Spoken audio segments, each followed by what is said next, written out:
जीवन ये बहुत ही अनमोल ऐसी देन है। शरीर मिला है, इंद्रिय मिले हैं। इंद्रियों के साथ साथ शक्ति मिली है, कुछ मर्यादा में ही सही, लेकिन शक्ति हमें मिली है। मन मिला है, बुद्धि मिली है, पूरा अंतःकरण मिला है। भौतिक संपत्ति से लेकर के आध्यात्मिक जो भी बातें हैं वो हमारे जीवन में हमें अनायास मिली है।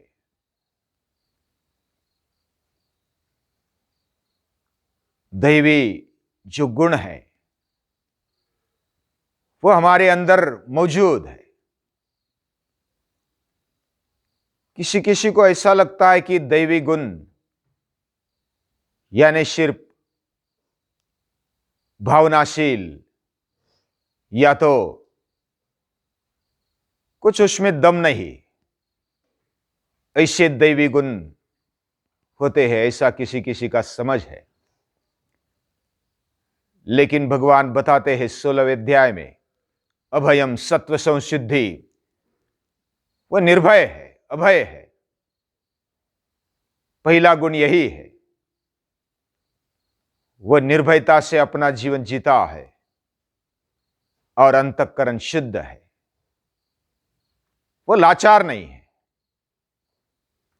वह अपने आप में निर्भर है, आत्मनिर्भर है। वह स्वयं तेजस्वी है, लाचार नहीं है, अगतिक नहीं है। वह अपना जीवन खुमारी से जीता है।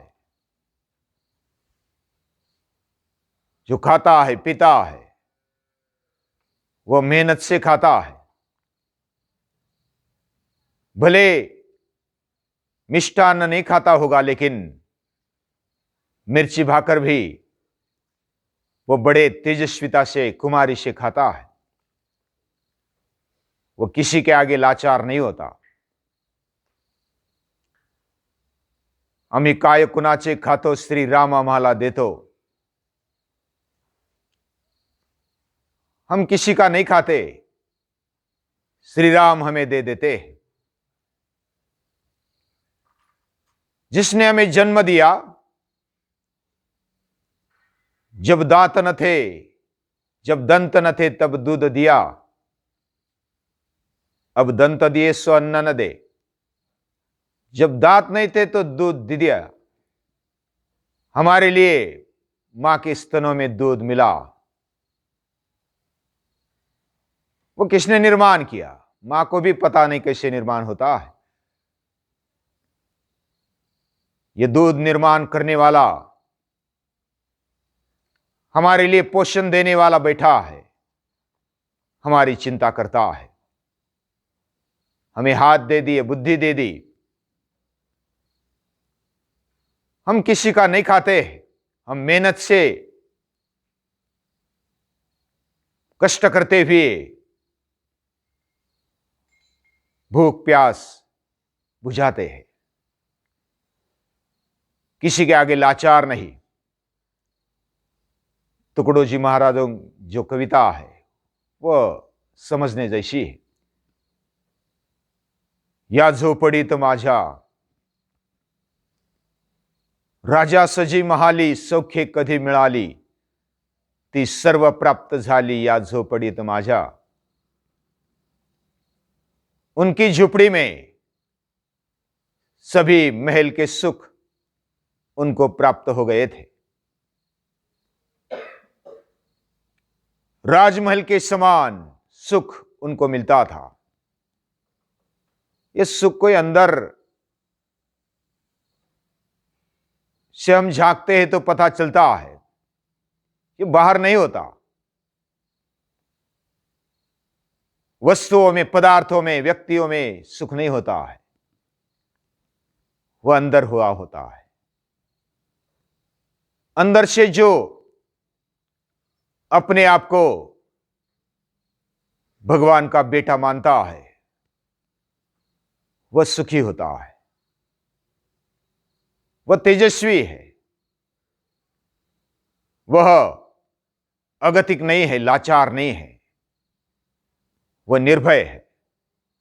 निर्भयता इससे ही नहीं आती, जो मेहनत करता है, जो अपना स्वयं कमाता है, वह आत्मनिर्भर होता है, वह निर्भय भी हो जाता है। उसके लिए शक्ति चाहिए, उसके लिए श्रद्धा चाहिए, उसके लिए स्पष्टता चाहिए, दिमाग में, दिल में विश्वास चाहिए। ये ऐसे विचार श्रीमद् भगवद गीता देती है। ममैवांशो जीवलोके, तू मेरा अंश है, सर्वस्य चाहम हृदि सन्निविष्टो, मैं सभी के हृदय में रहता हूं। वह शक्ति जो चंद्र सूर्य को चलाती है, तैत्तिरीय उपनिषद में कहा है, भीषो अस्माद् वातः पवते, जिसके कारण वायु बहता है। वायु में बहुत ताकत होती है। तूफान आता है तो समझ में आता है कितनी ताकत है। भीषो अस्माद् वातः पवते भीषो देति सूर्यः, सूर्य भी जिसके डर से काम करता है, जिसके डर से वायु बहता है। भीषो अस्माद् अग्निश्च इंद्रश्च, अग्नि और इंद्र भी जिसके डर से काम करते, कभी विराम नहीं, विश्राम नहीं, छुट्टी नहीं लेते। मृत्योर धावति पंचमहा, जिससे सभी डरते हैं। मृत्यु से कोई ऐसा नहीं कि वो डरता नहीं। स्वरसवाही विदुषोपि तथा रूढ़ो भिनिवेशः, बड़े बड़े विद्वान भी डरते हैं, मृत्यु से डर जाते हैं। सभी को डराने वाला ये मृत्यु यमराज, जिसके पास ये समझ है, आत्मशक्ति की समझ है, वह डरता नहीं है, वह भयभीत नहीं होता है। जिसके डर से यह मृत्यु भी डरता है। मृत्यु तीनों लोगों पर राज्य करता है, सतत अविरत कार्य करते रहता है, उसको कभी छुट्टी नहीं होती। हम तो छुट्टी ले लेते हैं, बस थक गए, अभी नहीं करना है, अभी नहीं उठना है, सो गए। लेकिन मृत्यु को भी विराम नहीं, विश्राम नहीं। वैसा सूर्य भी कभी आराम नहीं करता, वह सदैव कार्यरत रहता है। जिसके डर से यह कार्यरत रहता है, वह शक्ति, वह महान शक्ति, यही भगवान है। और वही भगवान हमारे अंदर रहते हैं। सवा एषः पुरुषः, वह पुरुष वही हम में रहता है। हमारे अंदर वह महान शक्ति रहती है। तू छोटा नहीं है। उद्धरेदात्मनात्मानम, ऐसा बल देने वाला ये विचार, ये भगवान देते हैं, गीता माता देती है।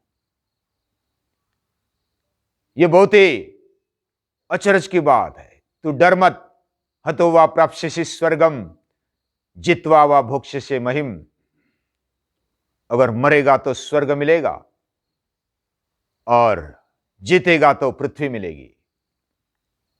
दोनों हाथ खाली नहीं है। इतनी हिम्मत गीता माता देती है।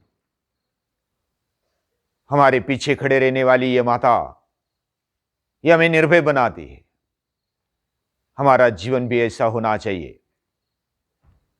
इसलिए गीता माता पर विश्वास रखते हुए, भगवान पर विश्वास रखते हुए, जो दिखता नहीं है उस पर विश्वास रखना बहुत कठिन बात है। लेकिन जब सूक्ष्म दृष्टि से, सूक्ष्म बुद्धि से विचार करते हैं तो पता चलता है, अनुभव आता है। हम भगवान को अनुभव कर पाते हैं और ऐसे अलग दृष्टि से देख पाते हैं। यतन्तो योगिनश्चैनम पश्यन्त्यात्मन्यवस्थितम, आत्मनि अवस्थितम, जो अंदर बैठा है उसको हम देख सकते हैं। यतन्तोप्यकृतात्मानः, जो अंतःकरण जिसका शुद्ध है वह प्रयत्न करने पर भी नैनम पश्यन्ते चेतसा, वह देख नहीं पाता। लेकिन यतन्तो योगिनः, जो योगी है यानी कि शुद्ध अंतःकरण वाला है, और जो यतन्तः प्रयत्न करने वाला है, सतत अभ्यास करने वाला, सतत मेहनत करने वाला, उसको भगवान दिखते हैं, अनुभव होते हैं। और जो ऐसा मेहनत से शुद्ध अंतःकरण से आगे बढ़ता है उसको अनुभव आता है कि भगवान हमें संभालता है, वह हमारा कर्ता धर्ता है, वह सर्वस्व है। सुबह सुबह उस शक्ति को याद करते हुए ऐसे सत्यम ज्ञानम अनंतम ब्रह्म, जो पूरे विश्व को, ब्रह्मांड को समाने वाली शक्ति, उसको याद करते हैं। जिन्होंने ये याद दिलाया, ऐसे ऋषि मुनि संत महापुरुष, उनको भी याद करते हैं, क्योंकि उन्होंने ये याद दिलाया कि तेरे अंदर वह शक्ति है। हमारे माता पिता जिन्होंने हमें जन्म दिया, जो हमें दिशा दे देते हैं, हमारी दशा बदल देते हैं, ऐसे शिक्षक आचार्य, उनको भी कृतज्ञता से याद करते हैं। जो अचानक हमारे जीवन में आ जाते हैं, कभी निंदा करने वाले, कभी स्तुति करने वाले, उन सभी को कृतज्ञता से याद करते हुए वो भी प्रेरक होते हैं। हमारा जीवन बनाने में उनका भी हाथ होता है। उन सभी को, आबाल वृद्ध, मित्र परिवार, जो साथ में रहने वाले, कुटुंबीय, उन सभी को याद करते हुए कृतज्ञता भरा नमन करते हैं, वंदन करते हैं।